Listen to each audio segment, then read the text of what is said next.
So, guys, you know, I am the biggest fan of this man. I have been from the beginning. I'm in his inbox telling him how I love, hate, adore, want to find some of these characters from his book, even though, or from his podcast, even though I know they're all fictional.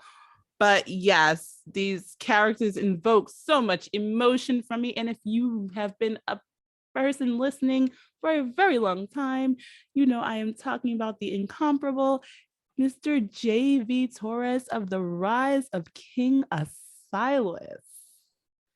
Thank you, Coupon Queen, for that lovely intro. Now, I just in full disclosure about these so-called fictional characters.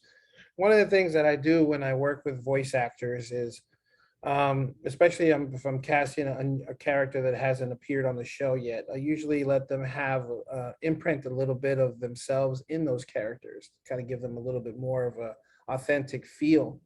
Now, I've carried that over into other projects that I've been working with different kinds of actors. Like now I'm doing films, as you know. But just so you know, a lot of these characters, even though they are technically fictional characters, I've talked to just about every one of my voice actors about that, and most seem to imprint something of themselves, their own personality on them. So there's a little tiny bit of authenticness, authentic quality or elements to each individual character. And the good thing is you can always tell that. You can always tell that even from my most favorite person The who narrator. is really not a character per se, the narrator who we did have on, which I was just like fangirling out. I think I forgot that JV was even on the episode at that point. I was just like super stoked to have Well, Sergey on. actually, Sergey is. We're actually doing a couple of film projects. I don't know. I've tried to slate it for this year. I've had to shelve the movie that I had with him twice already. Once because of the COVID, and once because he got the COVID. So I Wow. had to shelve it twice because of COVID, and I'm already booked up for the rest of this year. So I'm probably gonna do a film with him next year. Lord willing, we will be able to have Cool. him to do that. So that means that I talked to him about it at length, and I said maybe we'll scrap the original script and go with a completely different script, because I have a few of them. So, but yeah, he's definitely gonna. He loves the idea of being on camera. He's tickled to death that he's gonna do this. He But is so comfortable on camera. The funniest thing was when I first told you and he sent me that little clip, and you could tell he's like so comfortable on camera. He has no problem with it. So he's no, like a natural. he's a showman. I mean, he's a musician, so he likes being in front of people. Yeah, definitely, definitely. And I love the So fact. 500 episodes. Congratulations. Thank you. Thank you. Yes, I know. I couldn't believe it. I was just like, wait, what? And the funny thing was, I think that got me was like, I kept saying, wait, little old me who just decided I wanted to do my own show and wasn't sure if everybody was listening, if anybody was listening, not everybody, but anybody was listening. So yeah, I was like, Clearly wow. people are listening. Clearly people are listening. But I'm sure you checked this. You checked the analytics. I checked the analytics, but I mean, I really went into this in the very beginning saying, is anybody going to listen? Well, if they don't listen, at least I've put my hat in the ring, Sure. so that was always my point. But oh my gosh. Okay, so how does it feel to be going from the Rise of King Asilas, because you are working on films now? How is that differing for you? It's I'll tell you what, it's I'm able to apply a lot of my savviness in audio drama into the film world. So far that has translated really well. There have been people that really are high up on my movies. They're short movies, but it seems like we've got into the film festivals. We won best, short dramas.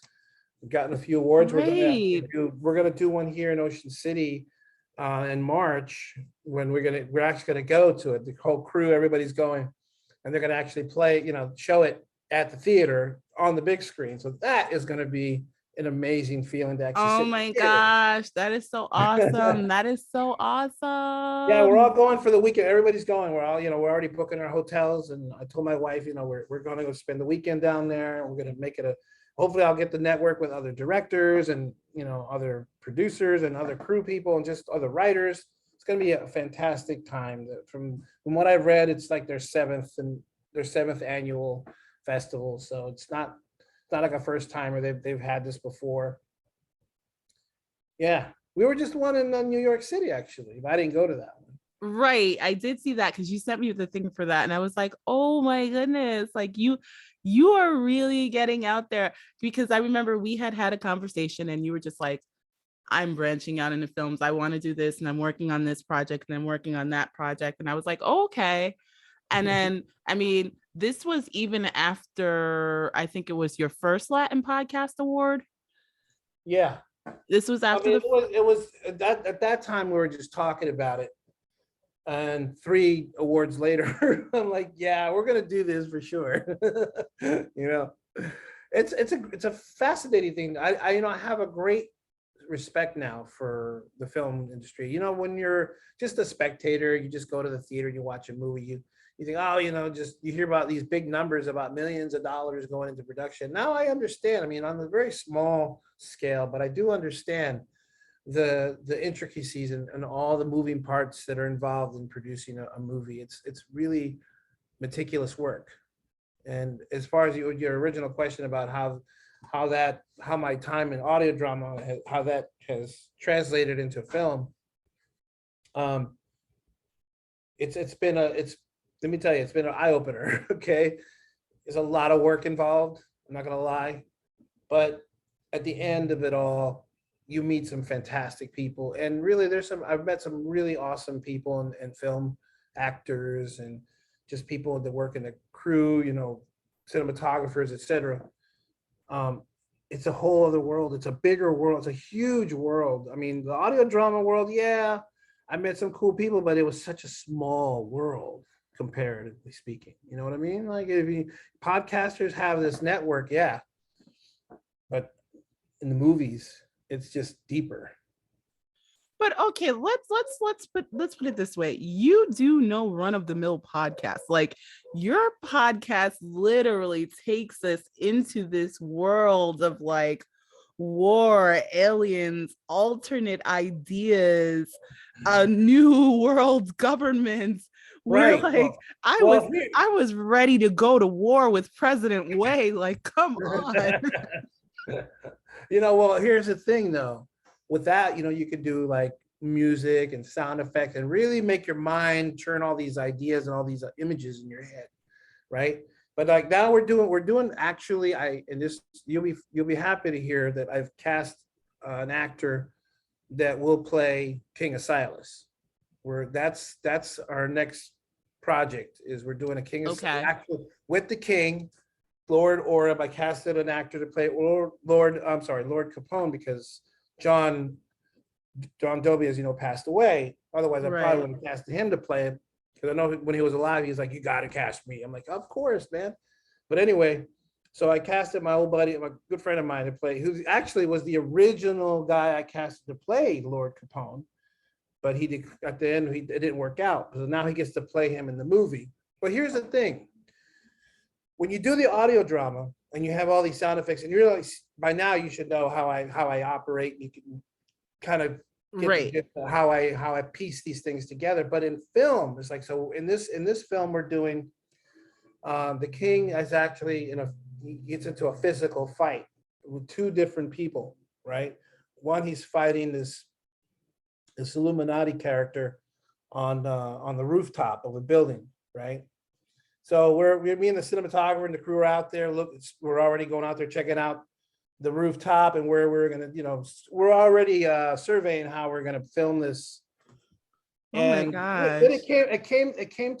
we came to this understanding that I'm not going to be able to choreograph a fight scene alone. So we had to contract an actual choreographer, a fight choreographer. And we're actually talking with him. We're going to do a couple of meetings with him. I have to meet with the actors. He's got to meet with his actors. We had some stunt people involved. So it's a production, man. It's a big production, and then there's the second fight scene with Silas. He's fighting one of the Drax warriors or one of the Drax creatures. So then there's the special effects crew that has to come in and make this individual look like, well, a reptilian, right? So to put it in perspective, it's like, yeah, with the audio drama, I get away with a lot of it because I can do it with sound effects and all this. But with movies, yeah, it's a big deal. You gotta know what you're doing. And if Yeah, you but don't, this is so cool. You know what? I don't think I have looked forward to a movie in a very long time, but just knowing how much you are behind the scenes with the audio drama, I am so looking forward to this because I am honestly, and I remember telling you this, like your the first time I heard the Rise of King Asilas, it transported me back to hearing the original War of the Worlds yeah, on radio. And thank you. I'm just like looking and I am ready. I'm like, okay, I am ready for like a cross between like V and like Close Encounters of the Third Kind meets something else. Like, but I know this is, and no pressure, no pressure, no pressure. I mean, like I know I'm fangirling out again, but no Oh, that's pressure. okay. Well, there are some people that are in the know. Some people that are in the know have talked to me personally or DM'd me through Twitter or something, and they're like, because they know that I'm not going to be the one playing King Asilas in the movie. And I'm like, I'm just not going to play him in the movie. But I will say to you, I'll make a what do we call it? Announcement, I guess. An exclusive announcement, guys. Exclusive announcement. I've announced this nowhere else on any other platform, but I'll do it for you because I know you and me go way back. I will be in the movie, but I won't be playing King of Silas. I'm going to play the other voice I play, which is Beals. I get to play the devil. Oh my gosh. Yeah. So you're giving us, see, I told you this is like why this man is one of my favorite podcasters. Okay. So right now he's giving me like Stephen King, Stan Lee kind Yeah. of vibes right now. Yeah. Like you guys know, I am like the super nerd girl. So yes, this is super cool though. Yeah, no, it's just this is one of those things. It's a kind of a small part, but not really. If anybody who knows the show and people who listen to the show or watch this movie, gonna know Beals is like an intricate character Right. in the Very story. intricate portion. Oh my gosh. So like they were like, why don't you complain? I said, well, first of all, I look. There's a lot of stunt moves, martial arts type stuff that's gonna happen in this film. I'm just not built for that. But the guy who's going to play him, and if you did you watch the Crisis Counselor movie that I was on? haven't had a chance. I've been so busy. I haven't seen the Crisis Oh, Counselor. maybe after I tell you this, you'll want to. So there's a guy on my Crisis on the Patreon. You get to see it. Right, right. The boyfriend who gets stabbed to death in that film is the guy who's going to play King of Silas. Oh my gosh. So yeah, now I have to make time to So watch now this you have to movie. watch the movie because you're going to see that's the guy who's going to play King of Silas. Well, speaking of that, if you guys aren't on his Patreon, you are missing out. I get some of the funniest clips from behind the scenes, some of the most interesting music, some of the most interesting stories. And I think that is like the coolest thing.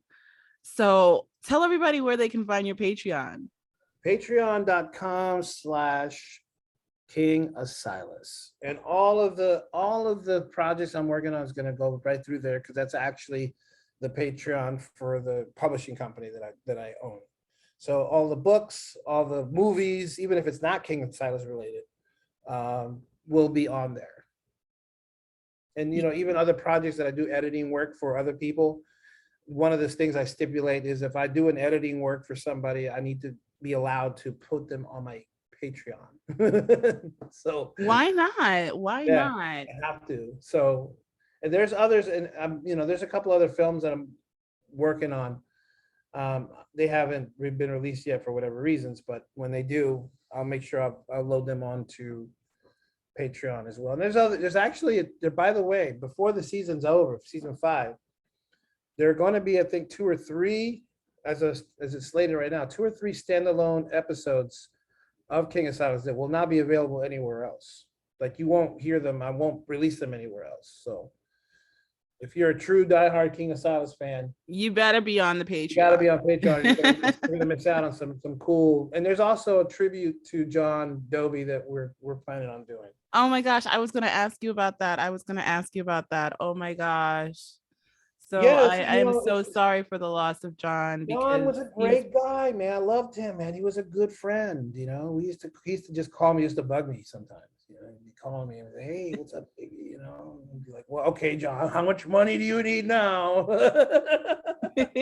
Oh man, why do you think every time I call you is to bum money off you? Because okay, all right. So we'll sit there and just talk. I miss him.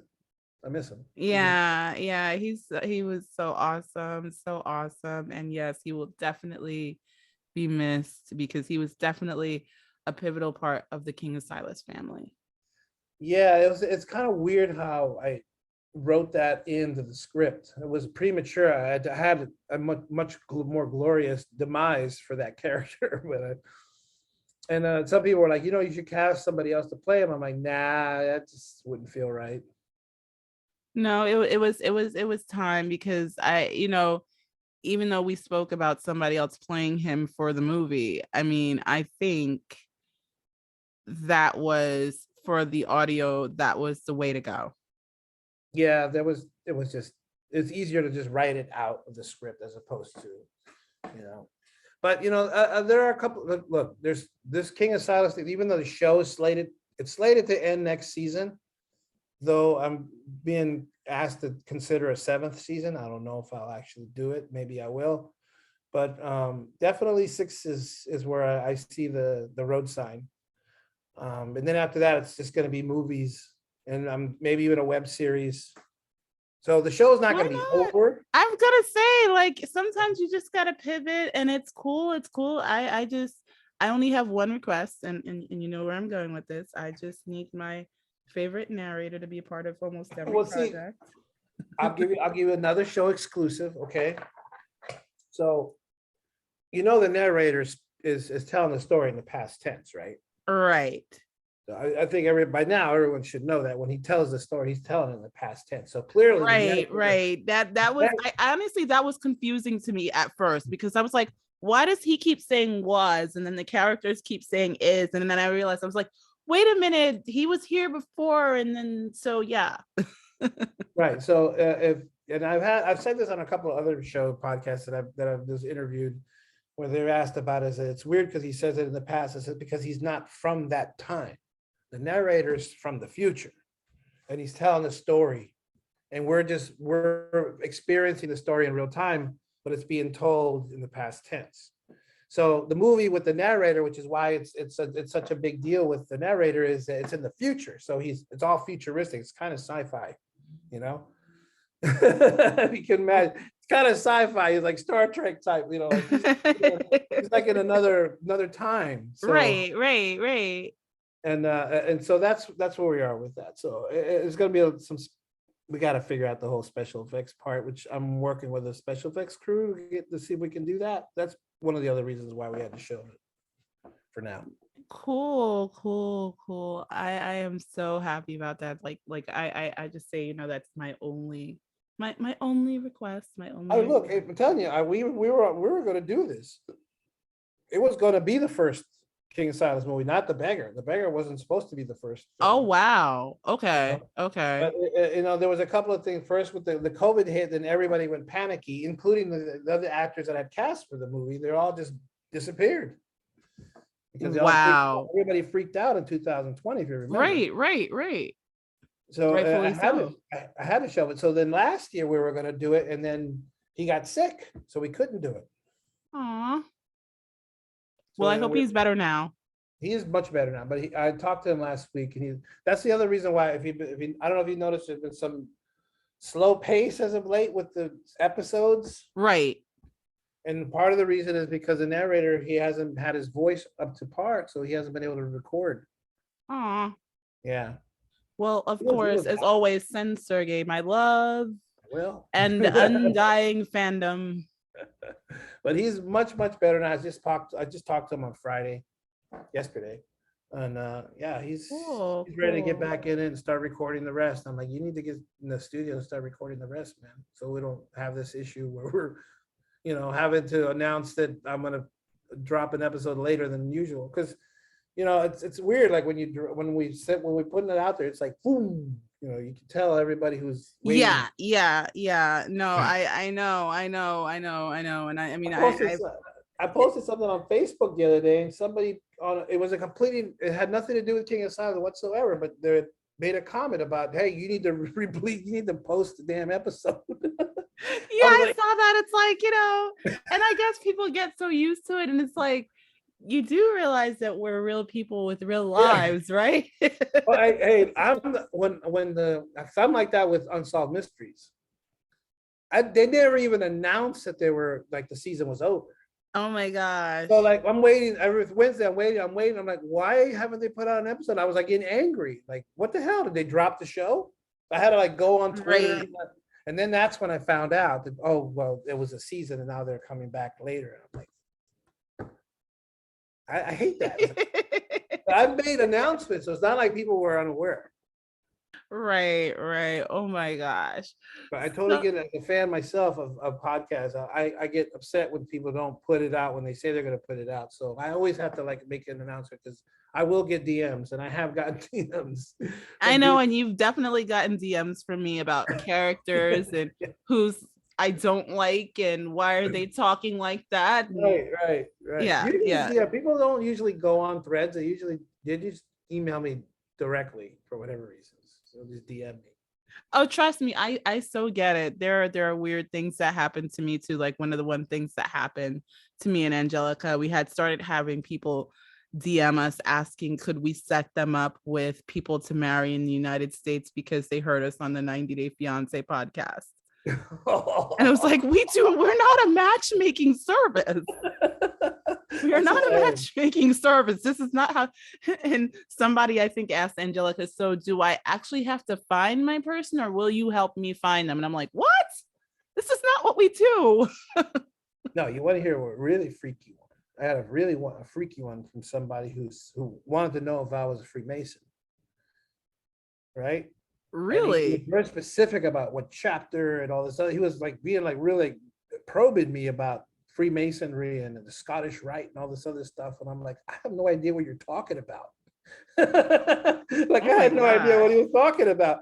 But I guess the way I write the story, he kind of thought that it somehow was connected. It's weird.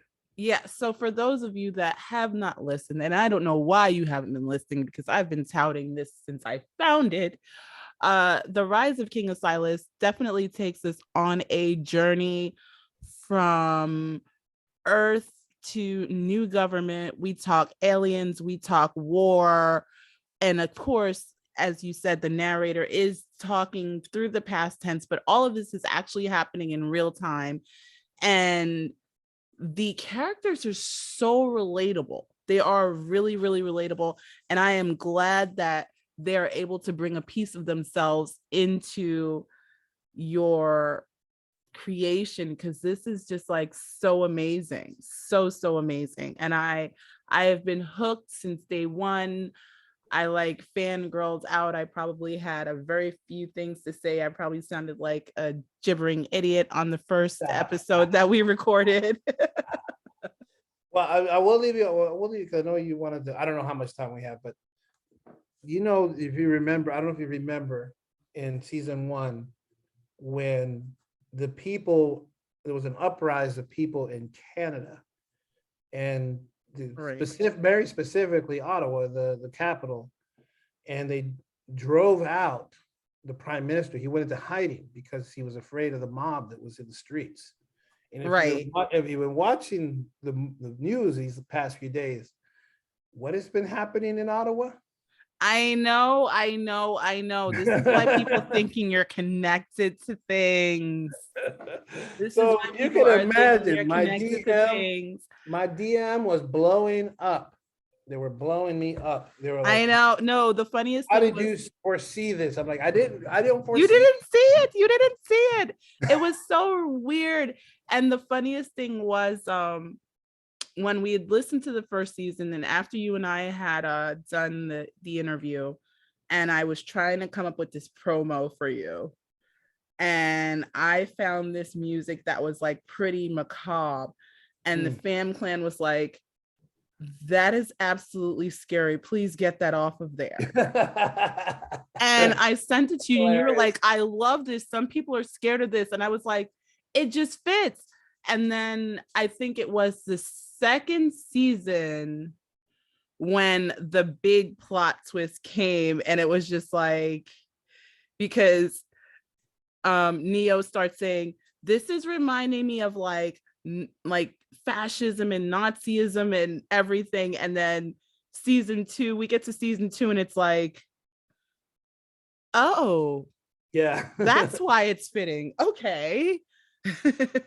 I know. I've already done my thing with Reddit and those trolls and those really mean-spirited people on Reddit when they attacked me personally about fascism and all this other stuff. And I went back and forth for a while until I was just like, you guys aren't really worth my time, so Right. it's a story, it's a fictional story. You guys are reading way too much into it. But yeah, I don't really argue with people anymore about that sort of thing. I know that on Twitter there sometimes people have sent me threads and whatnot from where they talk about the show. Most of the time now on Reddit, people just don't even want to talk about King Asilas. So I think they've canceled me on Reddit. So I don't really care because it doesn't affect my analytics. I mean, Yeah, well, they're you're definitely not canceled in the podcasting world. I mean, no. again, Oh we're talking three Latin podcast awards later. yeah, I mean, I've won many awards so far. So it's like we're just talking about these really geeky loser people that they spend their entire time trolling other people on Reddit and other sites, Discord or whatever else. I still have a very strong presence on all those other platforms. For some reason, Reddit just those people are like swarms of I don't know what. Can't quite define what they are. So, and then it's not just podcast, it's not just King of Silence. They do it to a lot of people. Right, right. I've seen them viciously go after. They viciously go after other podcasters. And it's like, what is your problem, man? Like they're just doing a show. exactly, exactly. Nasty. I mean, that's why I just like, what? I'm out of Reddit. I don't even want to deal with you guys.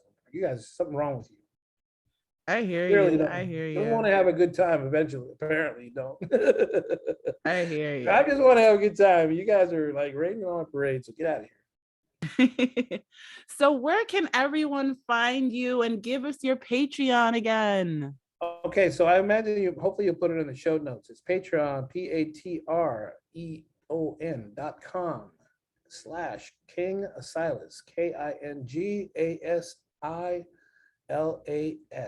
And hopefully you'll put it in the show notes.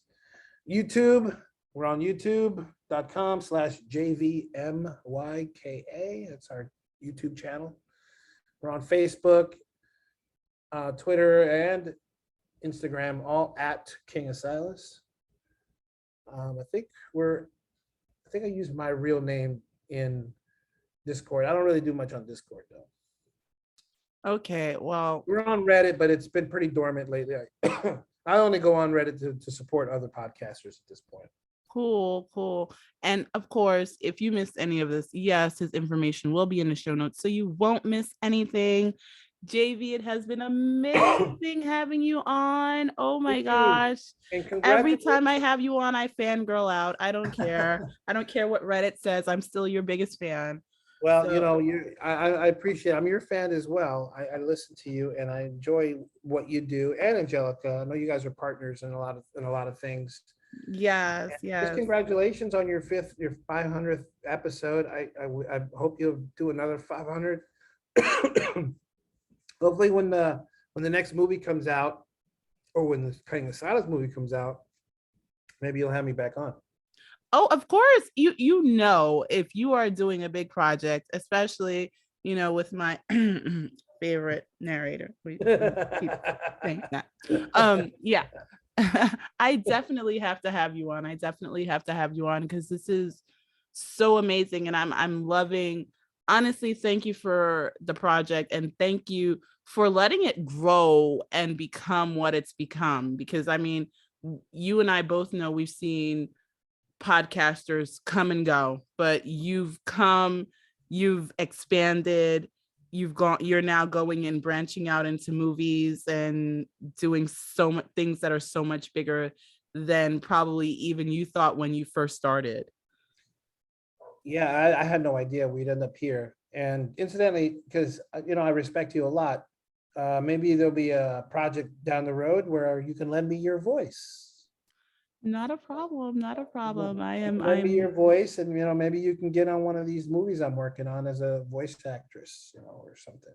Put in a That'll nice. be so amazing. That will be so, so amazing. I Thank don't know why I didn't you. think of it before. When I was doing Crisis Counselor, I needed two female voice actresses to do a real quick scene, but it was spur of the moment, and it was like I dropped it into like the audio drama page, and it was like it was like one of those things I just had to do like right then and there. But if I can plan something out, I'll definitely want to do something with you. Well, you know how to reach me. I mean, you have all the info on me. So definitely if this is something you want to do, let me know. I'll make it happen. For sure. Thank you so much for having me. I really appreciate it. Thank you. Thank you. And congratulations again. Congratulations to you as well. Thank Everybody's you. happy today. Yes. All right. You have a good day. You too.